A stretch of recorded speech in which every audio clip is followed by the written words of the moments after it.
Garder un esprit critique et faire preuve de réflexivité, comment on fait? Bonjour à tous.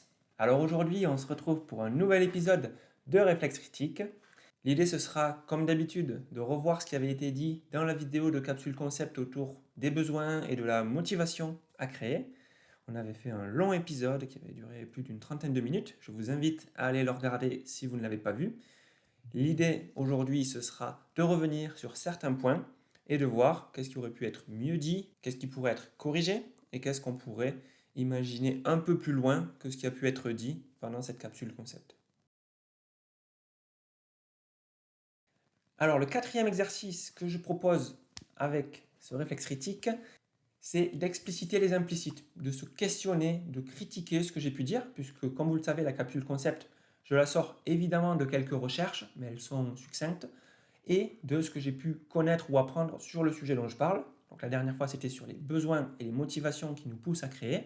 Mais évidemment, il y a des lacunes, il y a des trous dans la raquette. Donc l'idée ici, c'est de compléter un petit peu et de creuser certains sous-sujets. Alors, quand je demande ça à, en l'occurrence ici, Gemini, il nous dit, à travers ce transcript, vous adoptez une posture de vulgarisation qui mêle psychologie évolutionnaire et psychologie sociale. Oui. Cependant, tout discours repose sur des fondations invisibles, des présupposés que l'on accepte comme vrais sans les questionner. Bon, il vient de reformuler ce que je viens de dire en mode oui, il y a des implicites dans mon texte. Voici 5 implicites identifiés dans votre propos, les critiques associées et les questions éthiques ou scientifiques qu'ils soulèvent. L'implicite du tout adaptatif. Vous suggérez que la créativité existe parce qu'elle a aidé l'humain à survivre. Chasse, outils, stockage. C'est une vision adaptationniste stricte et il nous propose une critique. En biologie de l'évolution, certains traits sont des écoinçons, sprundles. Alors là, je ne connaissais pas du tout, donc j'irai faire des recherches dessus la prochaine fois. Des sous-produits d'autres fonctions sans utilité directe pour la survie. Il nous cite un auteur qui s'appelle Stephen Jay Gould. Et la créativité pourrait être un accident du développement du cerveau plutôt qu'une fonction sélectionnée pour son utilité technique. Effectivement, on ne peut pas savoir, on fait des corrélations. Il faudrait aller voir si on arrive expérimentalement à reproduire des sociétés sans artefacts et voir si, hop, elles développent forcément de la créativité, soit avec des modèles numériques, soit avec des expériences en laboratoire. J'avoue que je n'ai pas fait ce travail-là, j'ai dû lire un petit peu sur ce qui s'y faisait, mais pas suffisamment, ou en tout cas, je ne vous ai pas développé tout ça ici. Et il nous pose une question, la créativité est-elle une fonction biologique vitale ou un luxe cognitif rendu possible par un surplus d'énergie? Question éminemment intéressante. Je vous laisse la poser. Et ici, j'y répondrai pas, mais je ne vois pas pourquoi l'un et l'autre ne pourraient pas être vrais. C'est-à-dire que ça peut être une fonction biologique vitale, mais qui s'est aussi instanciée dans un luxe cognitif, comme il l'appelle, une fois qu'on a eu un surplus d'énergie. Et ça serait à voir. C'est pour ça que je posais la question de savoir si c'était présent aussi chez les animaux ou chez les autres formes vivantes sur Terre. Parce que si on décelait un substrat de proto-créativité ou de créativité effective chez eux, on pourrait se dire que c'est un mécanisme inhérent au vivant. Il y a des articles que j'avais lus qui étaient sur ce sujet-là aussi. Je n'ai pas vu s'ils tranchaient et ça m'étonnerait parce qu'en général, les scientifiques ne tranchent pas trop. Et puis sur ce sujet, c'est vraiment pas évident d'aller creuser de est-ce que sans créativité, on n'aurait pas pu se développer sur Terre, nous humains ou les autres espèces vivantes. Ça, c'est très très dur à le faire. Et on a un peu les mêmes questions avec la notion d'intelligence que je n'ai pas à distinguer à chaque fois, mais sur lequel je pourrais revenir pour faire un épisode pour clarifier la différence entre intelligence et créativité, s'il est nécessaire d'en faire une. Il évoque aussi la question du dualisme corps-esprit, malgré votre déni, malgré le fait que j'ai dû dire que je ne voulais pas faire un dualisme corps-esprit. Alors s'il me dit que je suis dans le déni, bon, c'est bien, il met moins les formes qu'avant. Bien que vous précisiez ne pas vouloir faire de dualisme, vous séparez les besoins physiologiques, véhicules matériels, des besoins psychologiques, faire fonctionner notre psyché. C'est vrai que je l'ai dit, il a pris ça, il a réduit, il m'a fait un homme de paille, parce que clairement, j'ai précisé à plusieurs reprises que les uns et les autres étaient liés, que la psyché pouvait venir abonder pour satisfaire ses besoins physiologiques. Et j'ai dit que dans l'autre sens, sans besoin physiologique, les besoins psychologiques, on oublie parce que juste si on est mort de faim, difficile de juste chercher de l'agrément quelque part. On va d'abord chercher à se nourrir. Alors la critique, les neurosciences modernes tendent vers le monisme ou l'incarnation, la question de la cognition incarnée, embodied cognition. Séparer le matériel de l'esprit occulte le fait que la créativité est un processus biochimique. Il y a de la dopamine, de la plasticité synaptique et pas seulement une couche supplémentaire qui viendrait par-dessus. La question, peut-on réellement parler de besoins psychologiques sans les réduire à des processus électrochimiques mesurables? Alors sur ça, je vais donner une réponse un peu rapide en essayant de défendre mon bout de gras. Avec ce qu'il dit là, les réduire à des processus électrochimiques mesurables, je trouve qu'on tombe dans un biais qui peut y avoir, qui est que on veut réduire plein de modèles qui sont de haut niveau, comme ceux des sciences cognitives, de la psychologie ou de la psychologie sociale, ou même de la sociologie, à des phénomènes qui auraient lieu et qu'on pourrait expliquer juste par les neurosciences ou par même, alors dans ce cas-là, on pourrait aller sur la chimie, voire sur la physique des atomes, sauf que c'est vraiment la plupart du temps pas opérant et c'est pas un problème de faire coexister ces différentes couches d'explication et juste suivant le cas qu'on a à traiter, on essaie d'expliquer avec le bon modèle et le bon niveau d'explication. Pour moi, on peut avoir tout ça qui coexiste sans dire que l'un résume les autres et ça serait un réductionnisme un peu dommage que de faire ça. Par contre, une chose que je trouve très intéressante, c'est d'essayer après de trouver les liaisons entre les différents modèles explicatifs. Est-ce qu'on arrive à trouver des pas entre un modèle physiciste de la pensée et du cerveau et un modèle chimico-biologique de la pensée et du cerveau? Ça, c'est tout à fait une investigation passionnante et intéressante. Et si vous l'avez déjà menée à quelques endroits, n'hésitez pas à en faire part dans les commentaires. Et quoi qu'il en soit, je comprends que vous avez pu mener cette investigation parce que c'est absolument passionnant. Troisième élément critique ou implicite, l'anthropocentrisme de l'acte créatif. Vous posez comme postulat que seul l'être vivant a des besoins et vous questionnez la capacité des non-humains à créer. Alors là, il fait un petit peu une distinction un peu bizarre. L'être vivant a des besoins, la capacité des non-humains à créer. Les non-humains, ils sont vivants aussi, hein. Bon, voyons ce qu'il nous dit. La critique. Cela présuppose une rupture nette entre l'humain et le reste du vivant, ou entre l'être humain et la machine. La créativité computationnelle ou les comportements complexes d'oiseaux bâtisseurs, il nous parle des jardiniers satins, remettent en cause l'idée que la créativité nécessite une conscience de type humaine.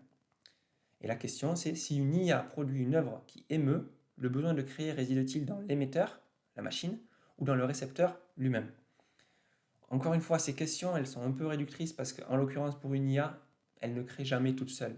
Et le fait, et j'ai déjà expliqué sur quelques articles ou dans d'autres vidéos, pourquoi je considérais que l'IA n'était pas une autrice en tant que telle, c'est parce que l'intention qui la dirige est, à ce jour en tout cas, une intention d'un humain qui vient la prompter, qui vient faire des opérations avec et dont il se sert. Donc pour le moment, je la considère encore comme un outil, même si évidemment que ses capacités et ses fonctions sont hyper utiles et c'est pour ça que je l'utilise aussi pour ces vidéos de réflexe critique.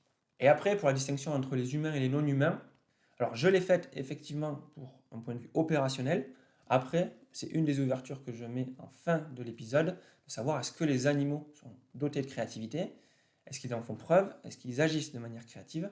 Et ça, c'est quelque chose que, évidemment, on pourrait aller observer et ça remodèlerait possiblement notre définition de la créativité, que je ne mets jamais en avant, mais qui est, pour celle que j'utilise, la capacité à créer quelque chose à la fois nouveau et utile ou adapté à son contexte. Donc évidemment que si on prend cette définition très large, les oiseaux, notamment les jardiniers satins, sont probablement capables de créativité. Et moi, ça ne me dérange en aucun cas, et je ne pense pas l'avoir dit dans la vidéo Capsule Concept sur les besoins et les motivations de l'humain, mais là, en l'occurrence, on parlait des êtres humains.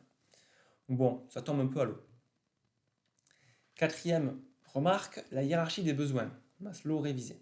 Vous proposez une structure où les besoins physiologiques doivent être comblés avant les besoins psychologiques. C'est une vision linéaire souvent démentie par l'histoire. De nombreux artistes ont créé dans des états de privation extrême, famine, maladie, plaçant l'acte créatif au-dessus de la survie physiologique. La créativité peut être une stratégie de survie en soi et non une étape ultérieure. La question, pourquoi l'être humain est-il capable de sacrifier ses besoins primaires, nourriture, sommeil, au profit d'un besoin de création ou de sens? Sa question, je la trouve très intéressante, surtout aujourd'hui où on se prive de sommeil parfois pour rester sur une vidéo, sur des réseaux sociaux, ou même des réseaux physiques, hein, sans être numériques, hein, parce que quand on reste avec nos amis et qu'on veille tard dans la nuit, on fait aussi la même chose, c'est-à-dire renier des besoins physiologiques pour des besoins, en l'occurrence des besoins sociaux, des besoins d'agrément psychologique parce qu'on aime bien être avec nos amis. Donc c'est vrai que c'est une vision, alors il dit linéaire, la question de la pyramide de Maslow, je ne l'ai pas abordée parce que ce n'était pas le sujet, mais c'est sûr qu'une représentation moins pyramidale et plutôt en étoile ou beaucoup moins hiérarchisée gagnerait pour être plus proche de la réalité. Maintenant, si vous n'avez aucun besoin physiologique rempli, vous êtes mort et donc on oublie les besoins d'accomplissement ou d'autoréalisation. Donc c'est ça, je pense, l'intention de Maslow quand il l'a dessiné. Évidemment, il y a des choses qui sont à revoir, mais globalement, elle permet quand même d'expliquer d'une manière assez convaincante et facile à comprendre. Donc, moi, je l'ai gardé pour cet aspect-là. Le dernier point critique qu'il mentionne, l'utilitarisme social de la créativité. Vous liez la créativité sociale à la ruse, à la manipulation des hiérarchies ou à la gestion des ressources. Cette vision est très influencée par le néolibéralisme et la théorie des jeux, la question des coûts et des bénéfices. Elle néglige la possibilité d'une créativité gratuite, purement esthétique ou altruiste, qui ne viserait ni le statut ni la ressource, mais simplement l'existence du lien. Alors l'existence du lien social, ici je pense qu'il parle. Et la question, une créativité sans aucun bénéfice individuel ou collectif, est-elle possible dans votre modèle? Alors ça c'est vrai que c'est un des postulats que je fais, qui est peut-être pas dit explicitement, mais c'est que la créativité a une fonction, a un but. Je ne le relierai pas forcément au néolibéralisme et à la théorie des jeux, mais en tout cas, je fais le postulat que la créativité naît d'un besoin. Alors après, quel est ce besoin? Je ne sais pas. Mais là, en l'occurrence, pour la question ou l'exemple qu'il donne, le fait qu'on puisse créer de manière gratuite, purement esthétique ou altruiste, c'est à voir. C'est les questions de est-ce qu'un altruisme désintéressé existe? Est-ce qu'on fait les choses sans qu'on y ait un intérêt ou sans qu'on y ait un gain, même minime, ou même sur d'autres aspects que les aspects financiers ou sociaux? Ça, c'est à voir. Moi, ma conception et mon postulat est peut-être un peu radical de ce côté-là, mais je penche très fortement pour le fait que non, on ne crée pas de manière gratuite, et pas que sur l'aspect financier, mais sur l'aspect des sentiments. Il y a des transactions sentimentales, des transactions pour avoir un peu d'agrément, pour avoir un peu de ressources, de statut. Donc oui, clairement, c'est un implicite, et après vous êtes libre de le partager ou pas. Au moins, il a été mis en avant, là, il a été explicité, et ça vous permet de voir si vous êtes d'accord avec. Alors, il nous donne 5 questions clés pour aller plus loin sur différents champs des activités humaines, en l'occurrence l'aspect technique, comment mesurer objectivement l'intensité d'un besoin de créer sans passer par l'interprétation subjective du sujet. Eh bien ça, il faudrait définir de manière très rigide ce qu'est la créativité et donc on perdrait en richesse et en qualité. Mais c'est ce que certains font quand ils essaient d'aller voir précisément, ok, la pensée divergente, notamment la capacité de fluence, de fluidité verbale en l'occurrence, ou figurative, combien on arrive à créer d'objets en un certain laps de temps. C'est très très objectifiant. On passe plus par l'interprétation subjective du créateur, même si on passe par l'interprétation après de l'évaluateur, c'est autre chose. Mais à minima, c'est des choses qui se font, et dans le domaine scientifique, vous pouvez aller voir, c'est comme ça que ça se passe quand on élimine un peu les notions subjectives de créativité ou les aspects qualitatifs. Mais sinon, je trouve que c'est quand même un peu réducteur. Sur le plan scientifique, existe-t-il un seuil métabolique de sécurité en dessous duquel le cerveau bloque toute velléité créative pour préserver les fonctions vitales?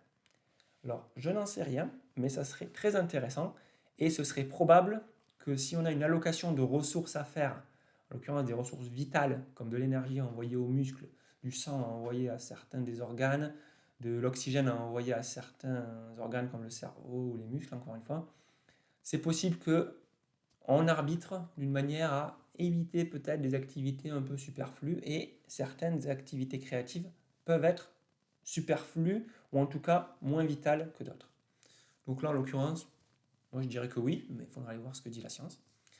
D'un point de vue éthique, si la publicité triture nos besoins pour orienter notre créativité vers la consommation, quel est le degré de liberté réelle de l'individu? Alors ici, ce que j'avais dit, c'était pas que la publicité triture nos besoins pour orienter notre créativité vers la consommation, parce qu'il n'y a pas vraiment quelque chose de créatif à consommer. J'achète, je mange ou j'utilise, c'est pas très créatif en soi. Par contre, la créativité est utile à la publicité pour orienter et pour guider nos besoins. C'était ça que j'avais voulu dire. Et dans ce cas-là, du coup, cette question est un peu à côté de la plaque. Et sur le degré de liberté réelle de l'individu, on retombe au déterminisme. À vous de voir si on est plus déterminé avec les systèmes de manipulation ou de marketing qui existent aujourd'hui que ce qu'on l'était avant. Ça n'existait pas avant. Donc on peut faire cette comparaison et ce questionnement-là, mais j'en resterai là pour ma part. L'aspect évolutionnaire. La créativité est-elle un caractère héréditaire ou uniquement un apprentissage transmis par la communauté, par les mentors? Alors ici, je vais répondre avec ma vision personnelle des choses. La créativité, étant donné que c'est une capacité que je dirais de haut niveau sur le plan psychologique et sur le plan des fonctions cognitives, alors elle est hautement influencée par les apprentissages et par notre vécu. Donc je dirais qu'elle a des caractères héréditaires et des caractères biologiques comme tous. C'est-à-dire que si on a un trouble neurodéveloppemental, il est possible qu'on ne puisse pas développer la créativité. Mais comme pour beaucoup d'autres aspects, je dirais que l'hérédité ou les caractéristiques transmises biologiquement ont un pouvoir bloquant, mais après n'ont pas un pouvoir forcément facilitant ou accélérant. Et ça se fait plutôt par l'expérience de vie et par les interactions avec l'environnement. Et je pense que les biologistes ne me contrediraient pas sur cet aspect-là, parce que dans l'environnement, on inclut évidemment l'environnement social, mais tout l'environnement matériel. Et dans la créativité, c'est un des points qui a lieu, c'est que nos interactions avec, je ne sais pas, un objet, une lampe, un silex, comme je le mentionnais dans la vidéo, ce sont des interactions qui nous modèlent, qui nous changent et qui nous font avoir des comportements différents et aussi des capacités différentes. Le dernier point, il est philosophique. Si la créativité sert à réduire l'incertitude, la notion de fermeture cognitive, l'art le plus créatif n'est-il pas paradoxalement celui qui en recrée? Il a mis dans philosophie quelque chose qui est peut-être de l'ordre du paradoxe de la poésie. Je ne sais pas exactement ce que veut dire cette question, mais en tout cas, il y a dans ce qu'il dit le paradoxe entre si les gens font œuvre créative pour réduire l'incertitude et qu'en faisant ça, ils l'augmentent, est-ce que c'est problématique? Est-ce que c'est bien? Est-ce que c'est mal? Est-ce qu'il y a un questionnement philosophique à avoir là-dessus? Si vous voulez vous faire un petit peu de nœud au cerveau, allez-y et n'hésitez pas à me mettre la réponse en commentaire. Moi, j'en resterai là pour cette vidéo.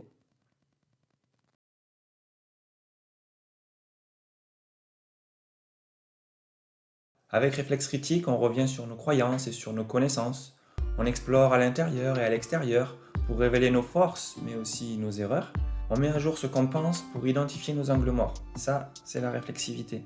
On reformule et on compare pour juger. Ça, c'est l'art de critiquer. C'est l'art de critiquer.